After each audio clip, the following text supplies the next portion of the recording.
प्यारे विद्यार्थियों, इस क्लास में हम जो क्लास 5 है उसकी जो वर्कबुक है बुनियादी कौशल विकास, उसका गणित का जो कार्यपत्रक है हम कौन सा हल करेंगे 22 यानी 22 हल करेंगे। और अभी तक आपने चैनल को सब्सक्राइब नहीं किया है तो चैनल को सब्सक्राइब ज़रूर करें, क्योंकि सारी जो वर्कबुक हैं आपको यहाँ पर देखने को मिल जाएंगी। तो शुरू करते हैं। दी गई आकृतियों का परिमाप ज्ञात कीजिए। तो यहाँ पर हमें आकृतियाँ दी हुई हैं, इनका हमें परिमाप ज्ञात करना है। अब मैं आपको थोड़ा सा बता देता हूँ कि परिमाप क्या होता है। जैसे कोई मान लो ये आकृति है, अगर मैं इसके चारों ओर की दूरी को माप दूँ, जैसे 1 2 3 4, तो इसका जो परिमाप होगा इनको जोड़ लेंगे सभी को, है ना। और कितना हो जाएगा 1 और 2 3 और 4 3 6 और 4 10, इसका परिमाप होगा 10। तो ऐसे ही हम यहाँ करने वाले हैं। तो यहाँ पर हम परिमाप जैसे ही हम निकालेंगे तो देख सबसे पहले इनको गिनेंगे। तो जैसे हम यहाँ देखें 4 खाने तो इधर हैं और 2 खाने इधर हैं 6, और 4 खाने इधर हैं 10, और 2 खाने इधर हैं 12। तो टोटल इसका परिमाप होगा वो होगा 12। और यहाँ पर लिखेंगे सेमी।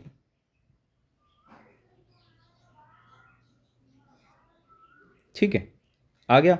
इधर देखें हम, तो मैं देखूँ परिमाप इधर, तो यहाँ से यहाँ तक है कितना 5, और इसके बाद में एक ये है 6।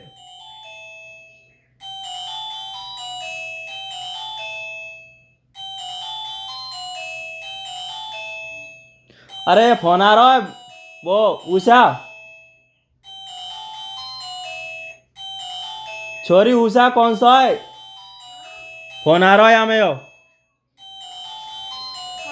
ये देखो मेरे सारे डिस्टर्ब, कभी कोई को आ जाए कभी कोई को आ जाए। ये थैला में जल्दी नकारे, नीचे ही नीचे देख, इतना ही ले जा जाए।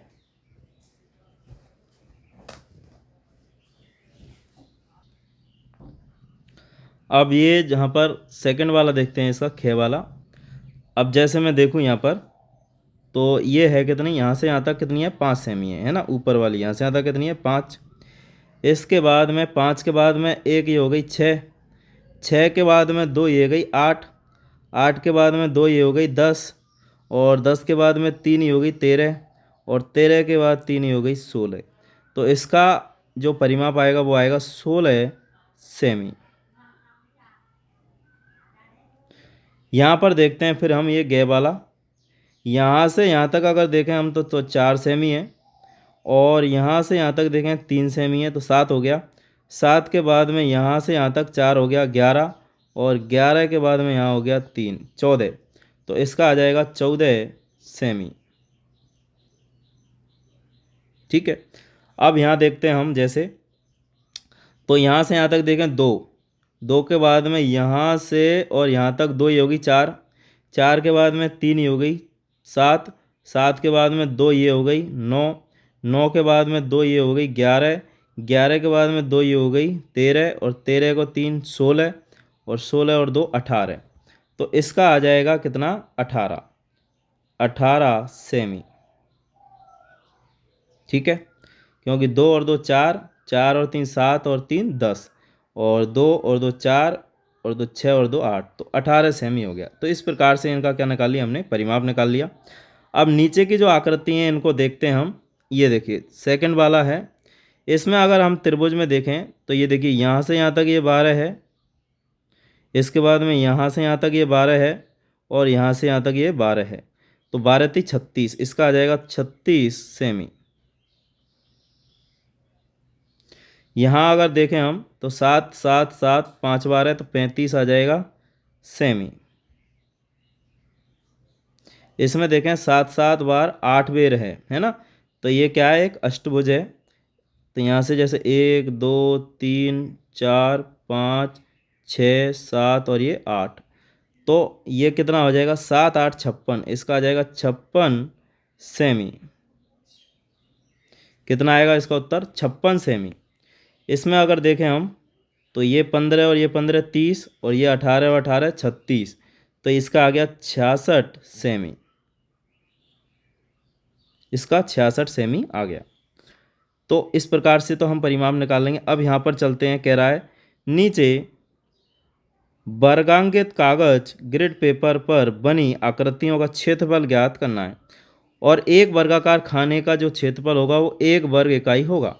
तो इसमें कितने वर्ग बन रहे हैं देखें, यहाँ से और यहाँ तक 1 2 3 और 4, और इधर देखें तो 1 2 3 4 5। तो अगर मैं देखूँ इधर तो बन रहे हैं 5 और इधर 4, तो 4 पंजे 20। ठीक है, इसका जो क्षेत्रफल आएगा वो कितना आएगा, 20 वर्ग इकाई, है ना, क्योंकि 4 × 5 कितना आ जाता है, 20 वर्ग इकाई।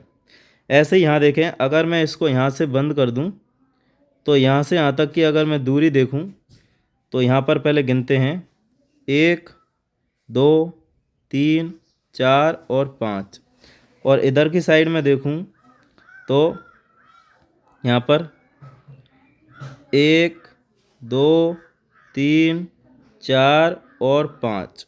ठीक है, तो 5 × 5 तो हो गया 25, और 2 ये तो इसका आ जाएगा 27 वर्ग इकाई, है ना। तो इसका क्षेत्रफल आएगा 27 वर्ग इकाई। चलिए नेक्स्ट है,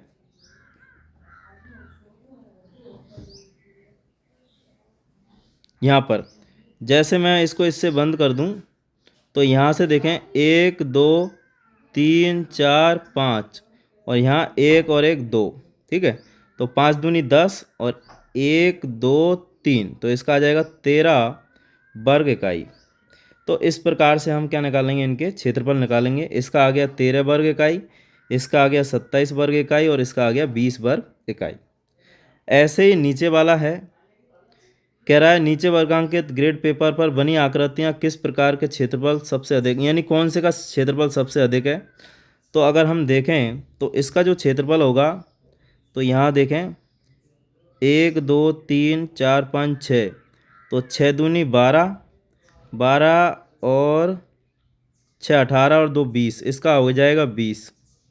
ठीक है, और यहाँ पर इसका मैं देखूँ तो इसका कितना आएगा, 1 2 3 4 5।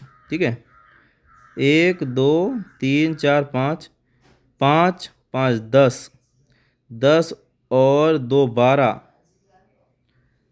10 11 और 2 13, 2 15, 2 17, 17 और 4 21, इसका आ गया 21। और इसमें अगर मैं देखूं तो कितना आ रहा है, 5, और इसका हो गया 5 10, 2 12, 2 14 16, इसका हो गया 16, और इसका आ गया 4 × 4, यानी इसका भी 16 आ गया। तो सबसे ज़्यादा देखें तो इसका है खेवाली का, है ना, तो इसका आ गया 21, इसका 16, और इसका भी 16, और इसका 20। तो सबसे अधिक क्षेत्रफल वाली आकृति है ख। तो सबसे ज़्यादा क्षेत्रफल आकृति कौन सी है, ख है। तो इस प्रकार से इसको क्या करेंगे, हल कर लेंगे। आशा है सभी विद्यार्थी ये क्वेश्चन समझ गए होंगे। यहाँ पर देखें क्वेश्चन नंबर 5, परिमाप का अर्थ होता है किसी आकृति द्वारा घेरी गई जगह, किसी आकृति का वजन, किसी आकृति के चारों ओर की बाहरी लंबाई का योगफल, किसी आकृति में कोणों की संख्या। तो सही उत्तर है किसी आकृति के चारों ओर की बाहरी लंबाई का योगफल। ये बिल्कुल सही उत्तर है। आशा करता हूँ सभी बच्चे इस क्लास को अच्छे से समझ गए होंगे, और अगर अभी तक आपने चैनल को सब्सक्राइब नहीं किया है तो सब्सक्राइब ज़रूर करें। धन्यवाद।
प्यारे विद्यार्थियों, इस क्लास में हम जो क्लास 5 है उसकी जो वर्कबुक है बुनियादी कौशल विकास, उसमें गणित का जो कार्यपत्रक है हम कौन सा हल करेंगे, 23 हल करेंगे।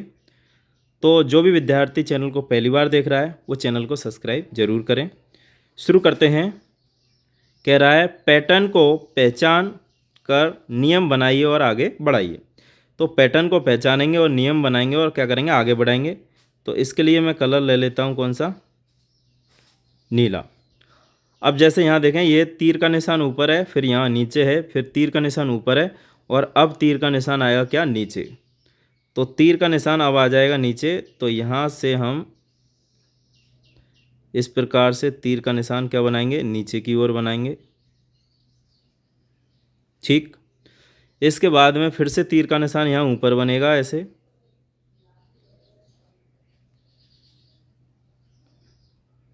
ये देखिए। इसके बाद में फिर तीर का निशान हम नीचे की ओर बनाएंगे ऐसे।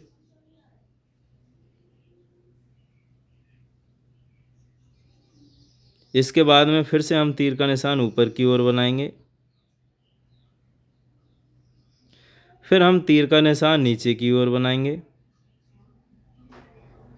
और फिर हम तीर का निशान ऊपर की ओर बनाएंगे। तो इस प्रकार से इस पैटर्न को क्या करेंगे, पूरा कर लेंगे। ठीक है। नेक्स्ट, इसका जो नियम है वो बन गया, एक बार तीर ऊपर और एक बार नीचे है। अब आ जाता है ये दूसरा वाला, है ना। दूसरा वाला देखते हैं।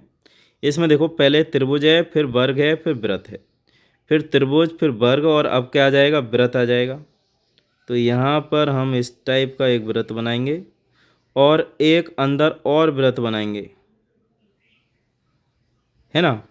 फिर इसके बाद में फिर से त्रिभुज आएगा यहाँ, फिर एक त्रिभुज और बनाएंगे। इसके बाद में ये वर्ग बनेगा, इसके ऊपर एक और वर्ग बना देते हैं। फिर यहाँ पर क्या बनेगा, वृत्त बनेगा।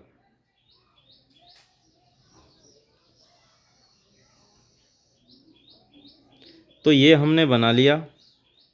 अब देखते हैं, पहले त्रिभुज, फिर वर्ग और फिर वृत्त, फिर त्रिभुज वर्ग वृत्त, त्रिभुज वर्ग वृत्त। तो हम नियम बनाएंगे कि त्रिभुज त्रिभुज फिर कॉमा वर्ग, फिर कॉमा वृत्त को क्रम से, है ना, क्रम से दोहराइए, दोहराएं।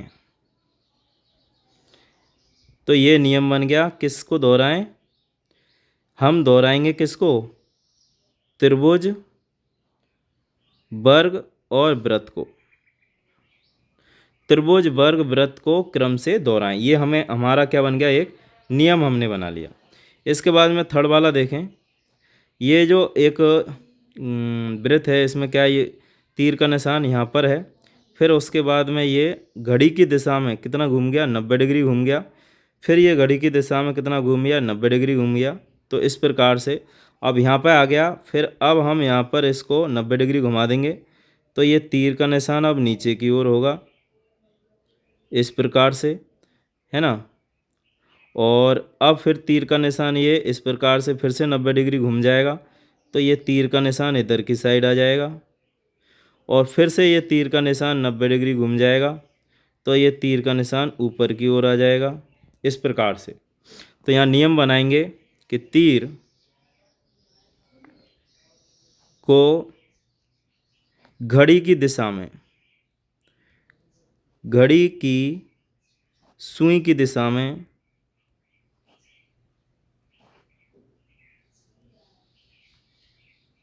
कितना घुमाएंगे, 90 डिग्री घुमाने पर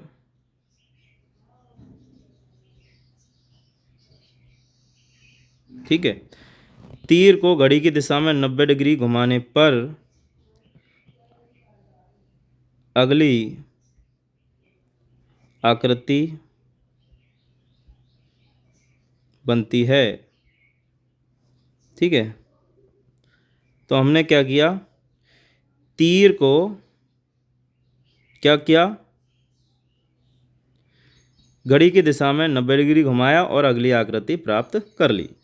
इसके बाद में आ जाता है क्वेश्चन नंबर सेकंड। क्या कह रहा है, संख्या को के पैटर्न को पहचान कर नियम बनाइए और आगे बढ़ाइए। तो यहाँ पर देखें तो 10, 20, 30, इसके बाद में आ जाएगा 40, फिर यहाँ 50 और फिर यहाँ आ जाएगा 60। क्या किया, संख्या में 10 जोड़ने पर अगली संख्या प्राप्त होती है। इसमें देखो 3, 3 के बाद 5, 5 के बाद यहाँ 3, 3 के बाद 8, 8 के बाद 13, 13 के बाद में और 5 जोड़ देंगे 18, 18 के बाद में और 5 जोड़ देंगे तो 23, 23 में और 5 जोड़ देंगे तो 28। तो हम बोलेंगे संख्या में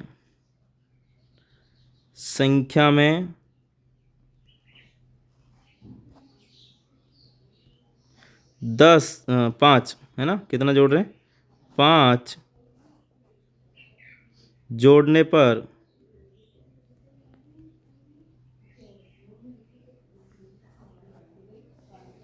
संख्या में 5 जोड़ने पर अगली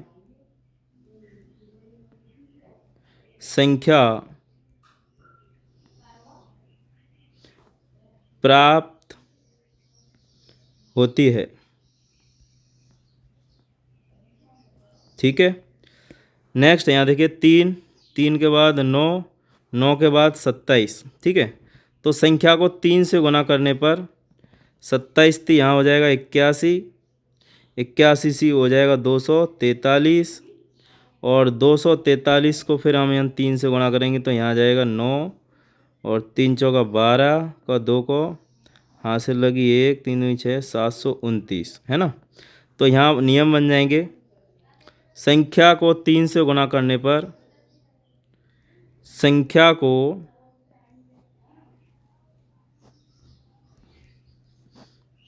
3 से गुणा करने पर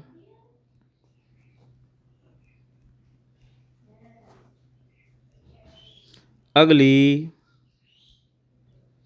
संख्या प्राप्त होती है।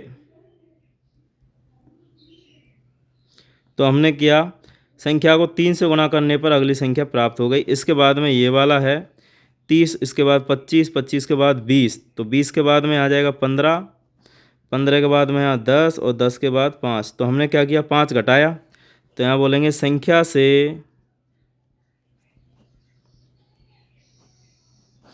5 घटाने पर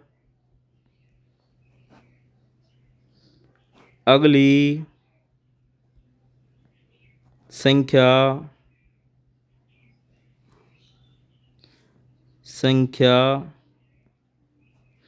प्राप्त होती है। इसके बाद में आ जाता है ये देखो 64, इसमें हम 2 का भाग दे देंगे तो 32, 32 में 2 का भाग दे देंगे 16, 16 में 2 का भाग दे देंगे तो 8, 8 में 2 का भाग देंगे तो 4, 4 में 2 का भाग देंगे तो 2, 2 में 2 का भाग देंगे तो 1, इस प्रकार से। ठीक है, तो यहाँ पर हम क्या कर रहे हैं, 2 का भाग दे रहे हैं, तो संख्या में 2 का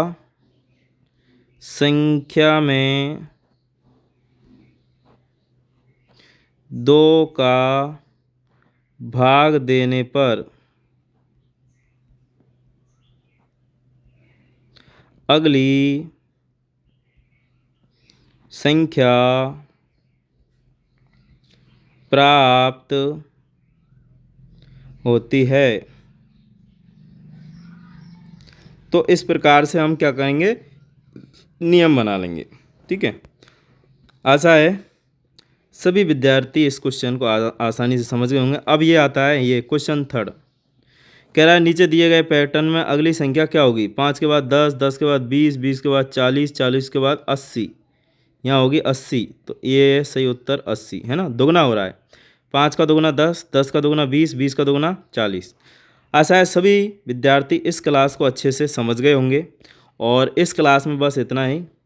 और चैनल को अभी तक सब्सक्राइब नहीं किया तो सब्सक्राइब ज़रूर करें। Thank you.